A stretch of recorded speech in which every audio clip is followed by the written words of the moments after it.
Hi there, it's Nicole from Mama Elephant, and today I have a designer series project showcasing the brand new Winter Wonderland Creative Cuts dies.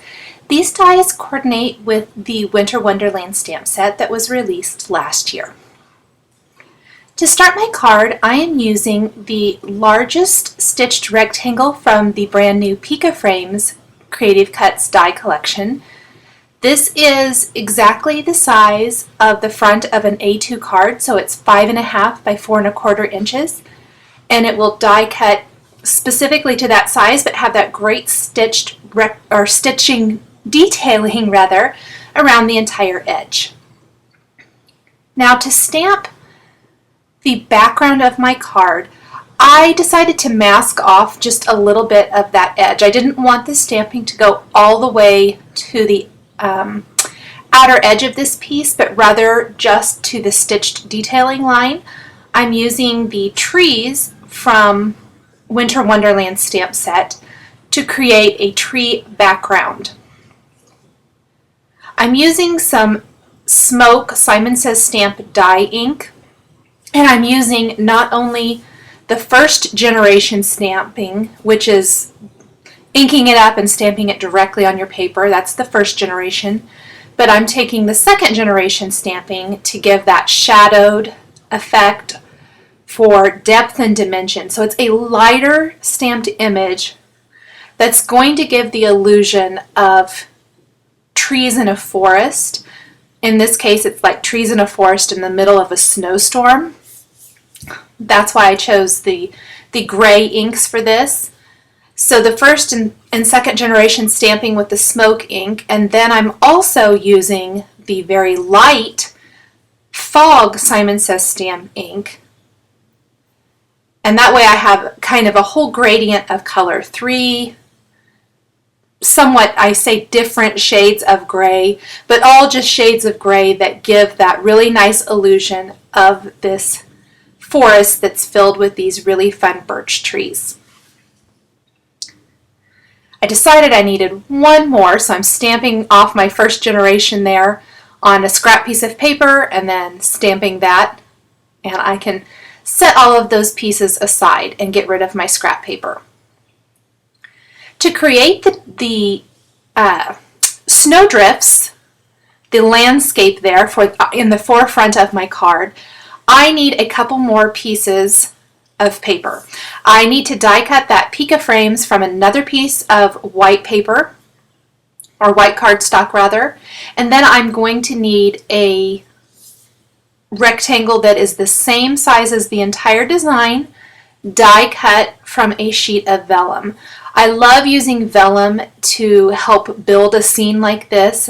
It creates an additional layer that works perfectly to give the illusion of depth and dimension. So I'll be layering that vellum piece directly over the background, and then I will layer the snowdrifts, both die cut from white cardstock, on top of that vellum piece.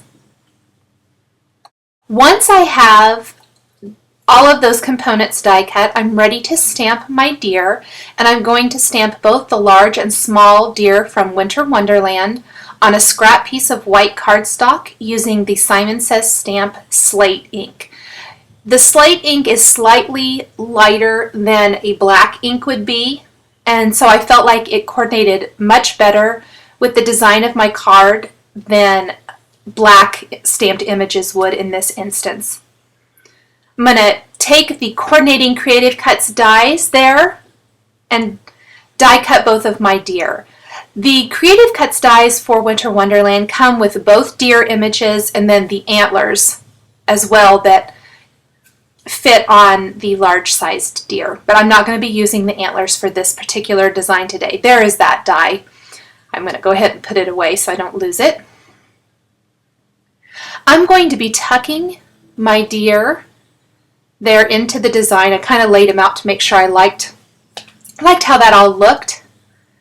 And then once I have that, I'm ready to stamp my greeting. I'm going to use the powder tool on top of the vellum so that when I stamp my greeting and the snowflakes, that the embossing powder sticks only to the stamped image and not to anything else. I just chose one of the greetings from the Winter Wonderland stamp set, and I'm sprinkling on some silver embossing powder. This is from Ranger, their super fine silver embossing powder. Shake all of that back into my container. Now set that aside. Now before I heat set that, there are a couple of small images in Winter Wonderland. This is a great scene builder stamp set. Lots of little pieces that you can mix and match to build all kinds of scenes. I'm taking the large and small dots and creating snowflakes. So all over my design, I'm stamping with the Versamark ink and just kind of creating a scattering of snowflakes. I'm going to pop everything off now and take my white embossing powder and I'll sprinkle that on.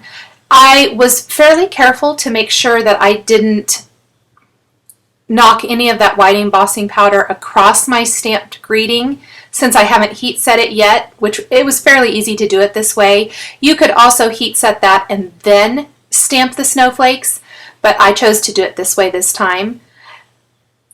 After I had the embossing powder on, I decided I needed a few more, so I'm going to stamp just a couple more.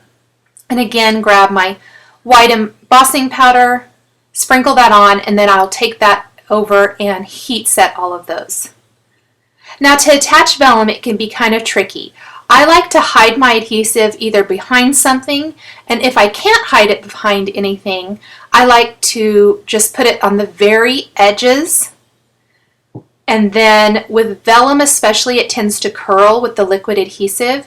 So I just placed a large, heavy acrylic block over the top of that while it dried. Now for my top snowdrift layer, I wanted to wrap a little bit of ribbon around that layer and tie it in a bow on the front of my card. So I created a channel by taking a piece of foam adhesive and cutting it in half lengthwise. And then I placed some at the top and the bottom on the back of this snowdrift piece, and then wrapped my ribbon around and tied it in a bow on the front. This makes a really easy way so that there is no bulk underneath, and my ribbon is nice and secured. It won't, come off the bottom of my card or anything. That foam adhesive is holding it in place. I attached that to the other snowdrift, and then I popped the back snowdrift up as well with a layer of foam adhesive. Now because my snowdrifts are both popped up, I am going to need to add a little foam adhesive to the back of my die cut deer, but not all the way because part of him is sitting on that layer. So I'll add some zig glue to his legs, but the rest of his body has that foam adhesive so that he remains nice and even with that first snowdrift layer on my card. The smaller deer is not going to be popped up at all. He's going to be sitting right there on the back. So I'll just use a little liquid glue to hold him in place. I needed to add a little additional liquid glue up at top where the vellum had buckled just a tiny bit. Once I have all of the pieces glued down, I am simply taking some matte medium and securing some sparkling clear and metallic silver sequins from Pretty Pink Posh to my card as additional snowflakes. I think the combination of silver and white really add to the card. They keep with the whole kind of white on white theme with just a touch of gray or silver, but yet they add a nice little embellishment to the whole design. I hope you've enjoyed this video showcasing the wonderful new Winter Wonderland Creative Cuts dies from Mama Elephant. For more information, please visit my blog. All the supplies I've used are listed and linked below the video on YouTube. Please subscribe for weekly card making videos. Thanks for watching.